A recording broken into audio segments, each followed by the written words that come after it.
حضور علیہ الصلوۃ والسلام نے خود فرمایا کہ میری ساری اولادیں اللہ نے ان کے ذریعے دی. جب میری قوم نے میرے سے کفر کیا تو ختیجہ نے مجھ پر ایمان لایا. میری قوم نے مجھے جھٹلا دیا تو ختیجہ نے مجھے قبول کیا. میرے قوم نے مجھے محروم کیا تو ختیجہ نے مجھے خوش کیا. جب مجھے مال کی ضرورت رہی تو ختیجہ نے میرے مشن کے لیے مال دیا. یہ حضور علیہ الصلوۃ والسلام نے ام المومنین حضرت عائشہ کے سامنے پورا یہ ذکر کیا حضرت ختیجہ پاک کے ساتھ. اس سے آپ اندازہ لگائیے کہ سیدہ ختیجہ رضی اللہ تعالیٰ عنہا ایک بیوی کو کس طرح ہونا چاہیے. سرکار کہتے جب میں آتا اور کافروں کے تانے اور ان کی پریشانی کو دروازے پر لے کر پہنچتا تو سیدہ ختیجہ دروازے پر ایسے کھڑی ہوتی اور اس انداز میں کھڑی ہوتی اور ایسا میرا استقبال کرتی. حضور کہتے ہیں کہ میرے سارا غم اور تکلیف دھل جاتا.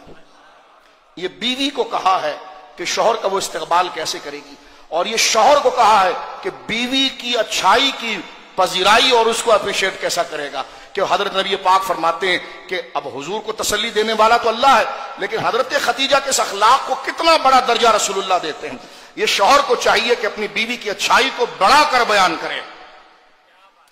تو کہ یہ ہے وہ ختیجہ کہ جب میں قوم سے تھکا ہوا آتا اور پریشان حال آتا تو یہ دروازے پر میرا استقبال اتنے پیارے جملوں سے, اتنی پیاری تسلی سے, اتنی پیاری تسکین سے, اتنی پیاری مسکراہٹ سے اور اتنے محبت سے مجھ سے ملتی کہ میرے کندھوں پر جیسے بوجھ ہوتا غم کا پہاڑ کا وہ تمام کے تمام ختم ہو جاتا.